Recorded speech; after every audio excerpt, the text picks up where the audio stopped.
ప్రశాంతంగా నిద్రపోయేందుకు నీంద్ యాప్లోకి అడుగుపెట్టండి. ఈ క్షణమే నీంద్ యాప్ను డౌన్లోడ్ చేసుకోండి. ఒత్తిడిని తగ్గించి ప్రశాంతమైన నిద్రలోకి మిమ్మల్ని తీసుకెళ్లే చక్కని కథలు, ధ్యాన పద్ధతులు, ఆహ్లాదకర సంగీతాన్ని మీరు నీంద్ యాప్లో మాత్రమే వినండి. మనందరి జీవితాల్లో ఉపాధ్యాయుల పాత్ర ఎంతో ముఖ్యం. మన తల్లిదండ్రుల తర్వాత వాళ్లే మన భవిష్యత్తు కోసం పాటుపడుతుంటారు. అందుకోసం మనల్ని తీర్చిదిద్దుతారు కూడా. ఈ కథలో కూడా అలాంటి ఒక ఉపాధ్యాయురాలినే మనం చూస్తాం. ఒక నిరుపేద బాలికకు ఒక టీచరమ్మ అండగా నిలిచి ఆమె తలరాతను ఎలా మార్చిందో తెలుసుకుందాం.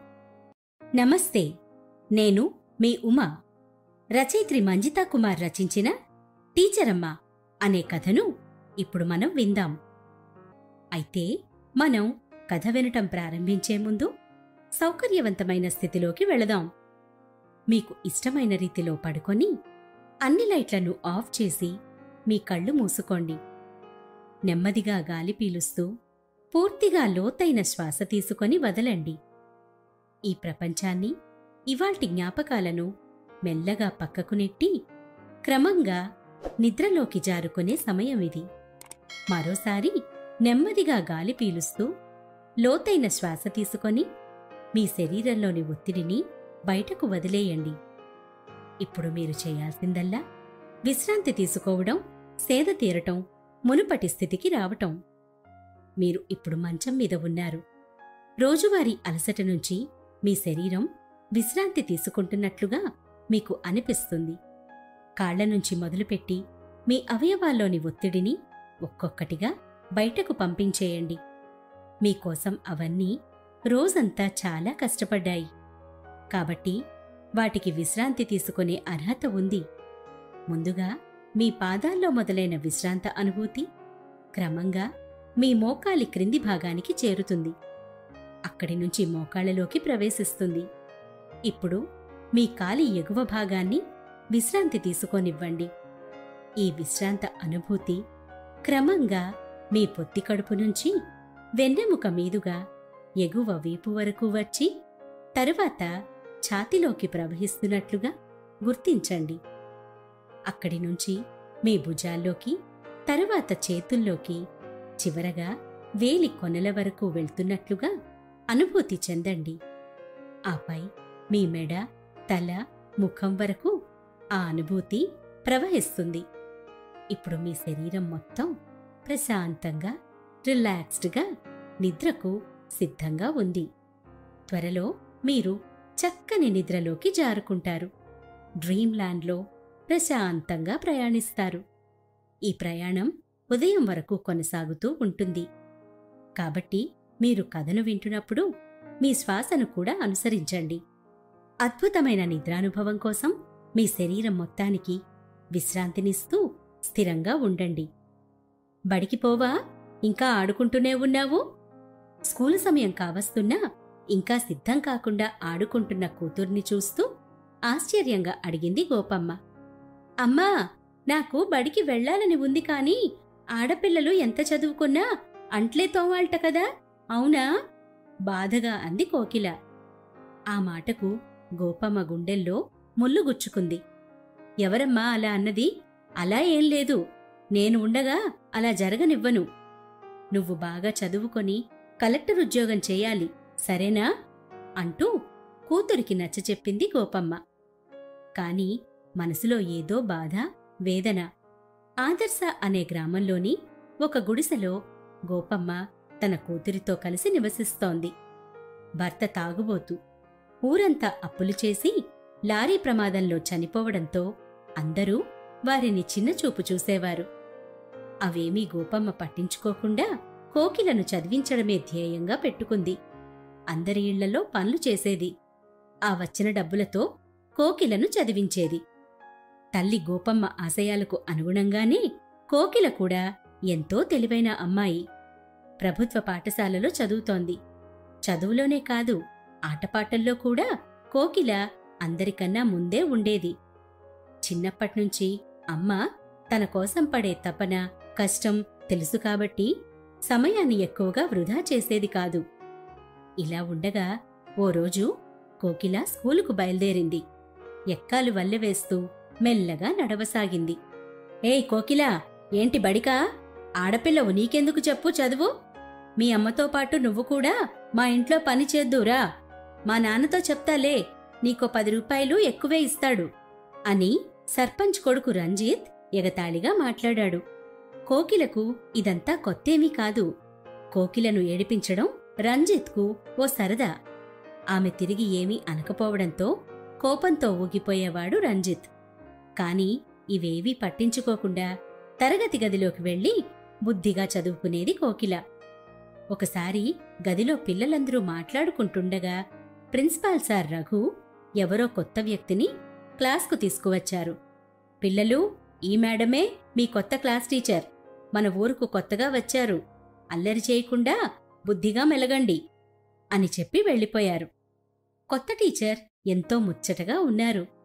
పెదవులపై చెరగని చిరునవ్వుతో, ప్రసన్న వదనంతో ఎంతో నెమ్మదస్తురాలిగా అనిపించారు పిల్లలకు. నమస్తే పిల్లలు, నా పేరు వసుధ. ఈ ఊరుకు కొత్తగా వచ్చాను. నా పరిచయం చెప్పాను కదా. ఇప్పుడు మీరు కూడా మీ పేరు చెప్పి పెద్దయ్యాక ఏమవ్వాలనుకుంటున్నారో చెప్పండి అన్నారు వసుధ టీచర్. పిల్లలందరూ లేచి వరుసగా తమ పేర్లు, భవిష్యత్తులో ఏమవ్వాలనుకుంటున్నారో చెప్తున్నారు. టీచర్, నేను ప్రిన్సిపాల్ అవ్వాలనుకుంటున్నాను అని ఒక అమ్మాయి చెప్పగానే అందరూ అమ్మ బాబోయ్ అనేశారు.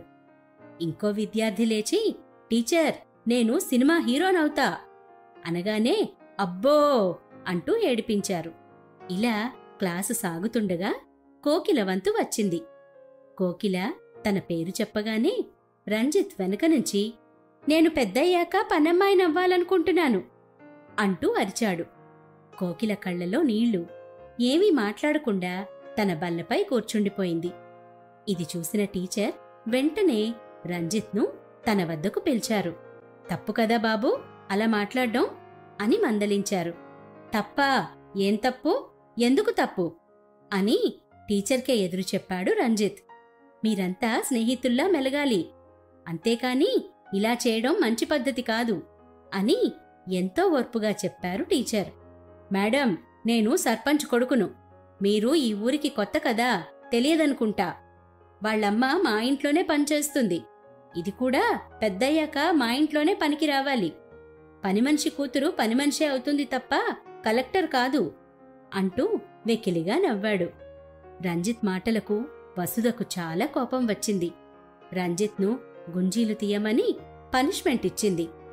మీరు ఎవరితో ఏం చేయిస్తున్నారో తెలుసా అంటూ రంజిత్ టీచర్నే బెదిరించడంతో ఆమెకు రంజిత్ ప్రవర్తన మార్చాల్సిన అవసరముందని అర్థమైంది. ముందు రంజిత్ తల్లిదండ్రులతో మాట్లాడాలని భావించి మరునాడు తల్లిదండ్రులను తీసుకొని బడికి రమ్మని చెప్పి పంపేశారు. ఇంతలో వాచ్మ్యాన్ పరిగెత్తుకుంటూ వచ్చి, మేడం, సర్పంచ్ సార్ కొడుకు ఏడ్చుకుంటూ వెళ్తున్నాడు. ఏమైంది? ఈ విషయం ఆయనకు తెలిస్తే అంతే సంగతులు అంటూ వణుకుతూ చెప్పాడు. ఏమీ కాదు, మీరేం భయపడకండి, బాధ్యత నాది. ఎలాంటి పరిణామాలెదురైనా పర్వాలేదు అంటూ వాచ్మన్కు చెప్పి పంపించేసింది వసుధ టీచర్. ఆ తర్వాత వసుధ కోకిలతో, చూడమ్మా, అతడే కాదు, ఎవరు ఏమన్నా పట్టించుకోకు. నీ ధ్యాస లక్ష్యంపై ఉంటే ఎవ్వరూ నిన్నాపలేరు, అర్థమైందా అని ధైర్యం చెప్పారు. కోకిలకు ఎంతో సంతోషంగా అనిపించింది. అమ్మ తరువాత అంత మంచిగా ఎవ్వరూ ఆమెతో మాట్లాడలేదు, మరి ఇంతలా ప్రోత్సహించలేదు కూడా. సాయంత్రం బడి పూర్తి కాగానే పరుగు పరుగున కోకిల ఇంటికి వెళ్ళింది. అమ్మా అమ్మా, ఇవాళ బడిలో ఏమైందో తెలుసా అంటూ పూసగుచ్చినట్లు తల్లికి చెప్పింది కోకిల. ఏంటి? అవునా? ఎందుకన్నా మంచిది, జాగ్రత్త తల్లి. వాళ్ళు పెద్దోళ్ళు. మనం వారితో గొడవపడినా వాళ్ళు మనతో గొడవపడినా నష్టం మనకే. నీ మానాన నువ్వుండు, మనకెందుకు చెప్పు అని గోపమ్మ కంగారు పడింది. అమ్మా, నీకన్నీ భయాలు అనుమానాలే, ఏం టెన్షన్ పడకు అని తల్లికి ధైర్యం చెప్పింది కోకిల. ఈ లోకం అంత మంచిది కాదు తల్లి, మీ నాన్న సంగతి తెలిసిందేగా. ఊరంతా అప్పులే కావడంతో ఎవ్వరూ సాయం చేయడానికి రాకపోయేవారు. నువ్వు చిన్న పాపవు, ఎక్కడ ఉంచాలో తెలియదు. అందుకే నిన్ను కొంగుకు కట్టుకొని ఇంటింటా పనులు చేసేదాన్ని. ఒక్కోసారి నీకు తిండి పెట్టడానికి కూడా ఉండేది కాదు. నీకు జ్వరమొస్తే మందు వేసేందుకు డబ్బులు కూడా లేని రోజులను చూశాను. తల్లి, నీకు ఏ కష్టం రాకూడదు, నీ చదువుకు ఆటంకం రాకూడదు కోకిలను ముద్దు పెట్టుకుంటూ చెప్పింది. అమ్మా, నువ్వెంత గ్రేటో తెలుసా అంటూ తల్లిని గట్టిగా వాటేసుకుని ముద్దు పెట్టుకుంది కోకిల. నువ్విలా ఇంగ్లీషు మాట్లాడుతుంటే నాకెంతో గర్వంగా ఉంటుంది తల్లి అని గోపమ్మ కూతురిని దగ్గరకు తీసుకొని నుదిటిపై ప్రేమగా ముద్దు పెట్టింది. పేదరికంలో పెరిగిందేమో కోకిలకు వయసుకు మించిన జీవిత జ్ఞానం ఉంది. అందుకే తల్లి చెప్పింది విని చదువుపై మరింత శ్రద్ధ పెట్టసాగింది. రాత్రనక పగలనక పుస్తకాలతోనే కాలం గడిపేది. ఆ రోజు సాయంత్రం వసుధ టీచర్ ఇంటికి తిరిగి వెళ్తుండగా రంజిత్ ఆమెను అడ్డగించాడు. ఏమే పంతులమ్మా, నన్ను అందరి ముందు తిడతావా, గుంజీలు తీయిస్తావా అంటూ గట్టిగట్టిగా అరవసాగాడు. రంజిత్, నిన్ను ఆ మాటకు వస్తే ఎవరినైనా దండించి సరైన మార్గంలో పెట్టే బాధ్యత గురువుగా నాపై ఉంది. నీపై వ్యక్తిగతంగా నాకేం కంప్లైంట్స్ లేవు. కానీ నీ ప్రవర్తన మార్చుకుని చదువుపై దృష్టి పెడితే తప్పకుండా నువ్వు ఉన్నత స్థానాలకు చేరుకోగలవు అని ఎంతో వివరంగా చెప్పారు టీచర్. ఉన్నత స్థానమా? నాకెన్ని కోట్లున్నాయో తెలుసా? చదివినా చదవకపోయినా నేను కోటీశ్వరుణ్ణి. నీలాగా ఉద్యోగం చేయాల్సిన గతి నాకు పట్టలేదు అని గర్వంతో పేలసాగాడు. వెంటనే టీచర్ అతడి చెంప చెళ్ళుమనిపించింది. టీచర్ అలా రోడ్డుపై చెంప వాయించేసరికి రంజిత్ కోపం నశాలానికి చేరింది.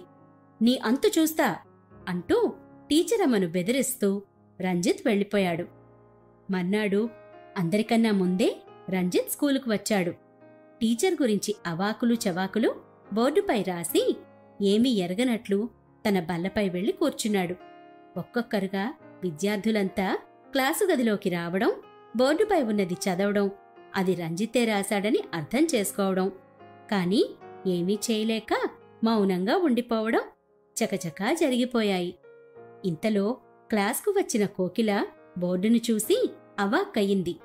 రైటింగ్ను బట్టి అది రంజిత్ ఘనకార్యమని అర్థం చేసుకుంది. ఈ విషయాన్ని వేరే టీచర్లు వసుధ టీచర్కు చెప్పగా ఆమె క్లాసుకు రాబోయింది. ఇంతలో టీచర్ బాధపడతారని భావించిన కోకిల బోర్డుపై రంజిత్ రాసిన చెత్తనంతా చెరిపేసింది.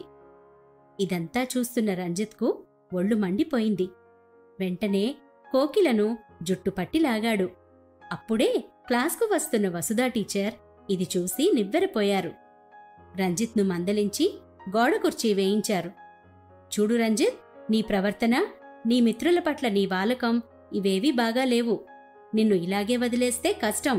మీ అమ్మనాన్నలు వస్తేనే గాని నువ్వు ఇంటికెళ్లేది లేదు అని స్పష్టంగా చెప్పారు. ఏడుస్తున్న కోకిలను దగ్గరకు తీసుకొని కన్నీళ్లను తుడిచి ఆమెకు కృతజ్ఞతలు చెప్పి ప్రేమగా తల నిమిరారు. నాకేం పర్వాలేదు టీచర్, మీరు బాధపడుకుంటే నాకదే చాలు అని కోకిల అమాయకంగా అనడంతో వసుధ టీచర్ కళ్లల్లో నీళ్లు తిరిగాయి. రంజిత్ను టీచర్ తిట్టారన్న విషయం తెలుసుకున్న రంజిత్ తల్లిదండ్రులైన సర్పంచ్, అతడి భార్య హుటాహుటిన స్కూలుకు చేరుకున్నారు. ఏంటిదంతా? ఏం జరుగుతోందసలు? సర్పంచ్ కొడుకని తెలిసినా కొడతావా, గోడ కుర్చీ వేయిస్తావా అంటూ కోపంతో ఊగిపోయాడు సర్పంచ్. ప్రశాంతంగా నిద్రపోయేందుకు నీంద్ యాప్లోకి అడుగుపెట్టండి. ఈ క్షణమే నీంద్ యాప్ను డౌన్లోడ్ చేసుకోండి. ఒత్తిడిని తగ్గించి ప్రశాంతమైన నిద్రలోకి మిమ్మల్ని తీసుకెళ్లే చక్కని కథలు, ధ్యాన పద్ధతులు, ఆహ్లాదకర సంగీతాన్ని మీరు నీంద్ యాప్లో మాత్రమే వినండి. మీ కొడుకే కాదు, మహారాజు కొడుకైనా తప్పు చేస్తే శిక్షించడం, తప్పటడుగు వేస్తే మందలించడం ఉపాధ్యాయురాలిగా నా బాధ్యత. మేము తల్లిదండ్రుల తర్వాత అంతటివాళ్లం. మీ అబ్బాయి బాగుండాలనే నేను పనిష్మెంట్ ఇచ్చాను. రోడ్లపై అమ్మాయిలను అంతెందుకు, నిన్న నాతోనే నోటికొచ్చినట్లు మాట్లాడాడు. గోడలపై, బోర్డుపై పిచ్చి బొమ్మలు వేస్తూ చెత్తంతా రాస్తున్నాడు. అందర్నీ కులం గోత్రం అంటూ చులకనగా చూస్తున్నాడు. ఈ వయసులో ఇదంతా చేస్తున్నాడంటే మీ అండ ఉండేగా. రేపటి రోజు ఏ ఉన్మాదో, రౌడీనో అయితే ఆ బాధ్యత తల్లిదండ్రులుగా మీదే. వసుధా టీచర్ కోపంగా చెప్పారు. ఏంటి, మావాడిదంతా చేస్తున్నాడా? నమ్మలేకపోతున్నాను అని సర్పంచ్ షాక్ తిన్నాడు. రంజిత్ అమ్మైతే తేరుకోలేకపోయింది. కోపంగా కొడుకును లాగిపెట్టి ఒక్కటి కొట్టింది. అమ్మ బాధపడడం, తనను అలా కొట్టడం రంజిత్కు కొత్తగా అనిపించింది. తన వల్ల తండ్రి సిగ్గుతో తలదించుకోవడం కూడా భరించలేకపోయాడు రంజిత్. సిగ్గులేదారా? ఆడపిల్లల్లో అమ్మను, అక్కను చూడాలని తెలీదా? నీలాంటి దౌర్భాగ్యుల వల్లే అమ్మాయిల బతుకులు నాశనమవుతున్నాయి అని రంజిత్ అమ్మ ఏడుస్తూ తిట్టసాగింది. అమ్మా అంటూ రంజిత్ ఏడవసాగాడు. అమ్మ తొలిగురువైతే టీచర్ రెండో అమ్మరా? అలాంటి టీచరమ్మకే ఎదురు మాట్లాడతావా? అసభ్యంగా వాగుతావా? అని రంజిత్ అమ్మ కొడుకును మందలించింది. అమ్మ అలా కొట్టేసరికి రంజిత్కు తన తప్పు అర్థమైంది. నాన్న తనను చూసి గర్వపడకుండా బాధపడడం చూసి రంజిత్కు తనపై తనకు అసహ్యమేసింది. క్షమించమ్మా, క్షమించమ్మా అని అమ్మ కాళ్లపై పడి ఏడవసాగాడు. నాన్నా, ఇంకోసారిలా చేయను అని తండ్రిని ప్రాధేయపడ్డాడు. మాకు కాదురా, ముందు ఆ పాపకు, టీచర్కు క్షమాపణలు చెప్పు అని రంజిత్ తల్లి కళ్ళు తుడుచుకుంటూ అంది. వెంటనే రంజిత్ టీచర్కు, కోకిలకు క్షమాపణలు చెప్పాడు. తెలియకుండా తప్పు చేశాను టీచర్, నన్ను మన్నించండి అని చేతులు పట్టుకొని బ్రతిమలాడాడు. కోకిలా, చిన్నదానివే అయినా నీకున్న బుద్ధి నాకు లేదు. ఎన్నిసార్లు నిన్ను ఏడిపించానో. కులం గోత్రం అంటూ నానా మాటలు అన్నాను. అయినా నువ్వు ఎదురు తిరిగి నన్నెప్పుడూ ఏమీ అనలేదు. నన్ను క్షమిస్తావా మిత్రమా అని కోకిలను వేడుకున్నాడు. అంది కోకిల. 2 రోజులు బడికి సెలవు తీసుకో, ఆ తర్వాత బడికి వద్దుగాని అని రంజిత్ను ఇంటికి పంపించేశారు టీచరమ్మ. అలా ఏడుస్తూ ఇంటికి పరుగు తీశాడు రంజిత్. టీచరమ్మా, మీకు చాలా కృతజ్ఞతలు. సర్పంచ్ అని భయపడి ఎవ్వరూ ఈ విషయాలను మా దాకా రానివ్వలేదు. ఇకపై మేంకూడా వాడిని కనిపెడుతూ ఉంటాము. మొక్కై వంగనిది మానై వంగునా?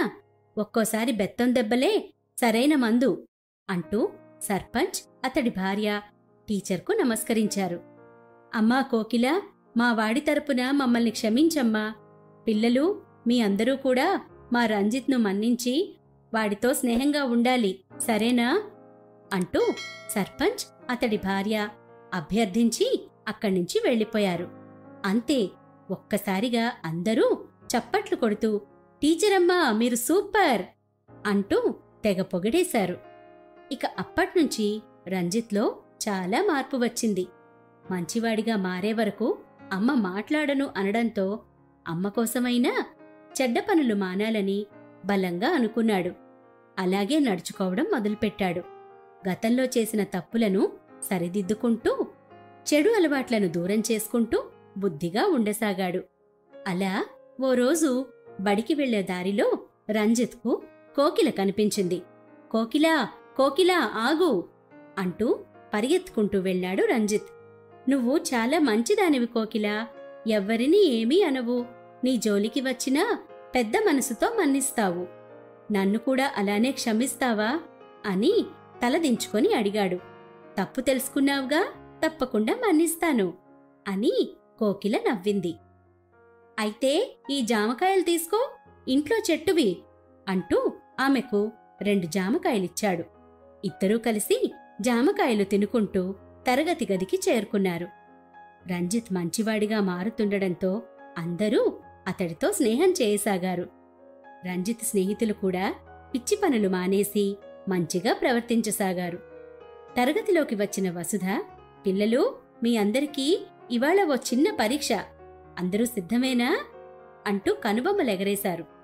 ఓ అంటూ పిల్లలందరూ ఒకేసారి గట్టిగా అరిచారు.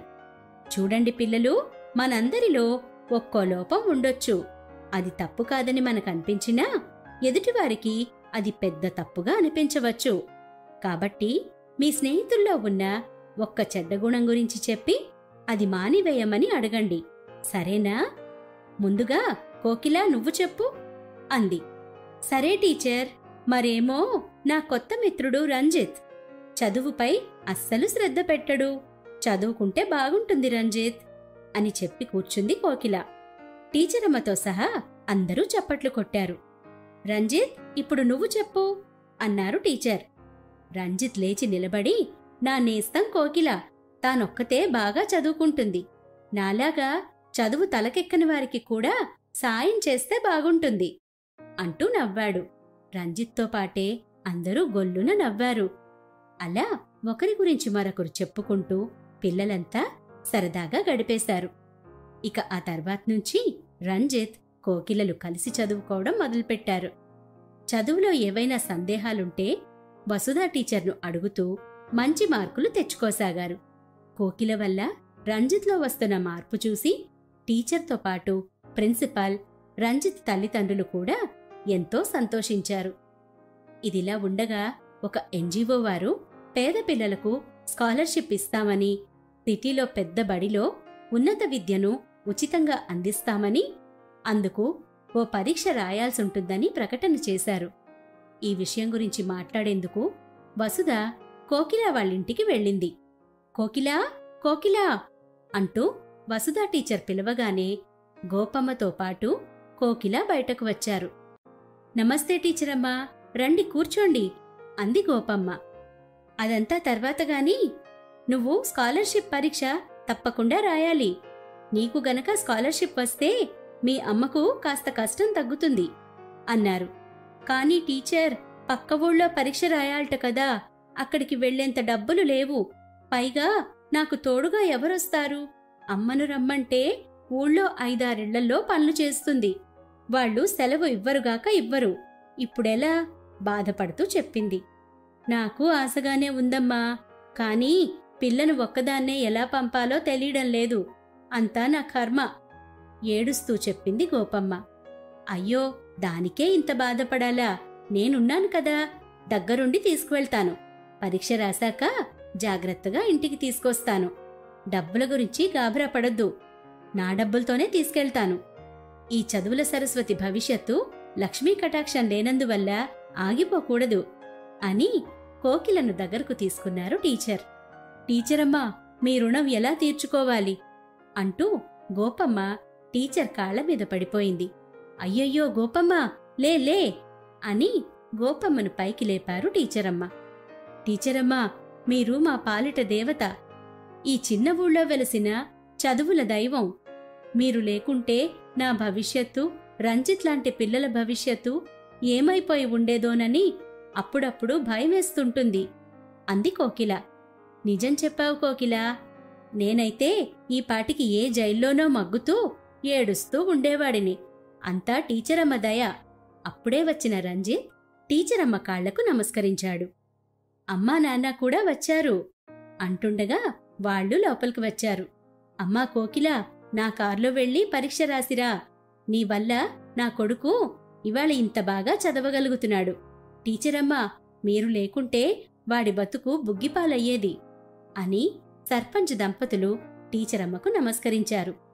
కోకిల, స్కాలర్షిప్ రాకున్నా నీ చదువుకు మేం సాయం చేస్తాం. మా ఊళ్ళో ఉన్న సరస్వతీదేవివి నువ్వు. నీ చదువు ఆగకూడదు. మీ అమ్మ ఇన్నేళ్ల కష్టం వృధా కాకూడదు అని సర్పంచ్ భార్య కోకిలకు, గోపమ్మకు అభయమిచ్చింది.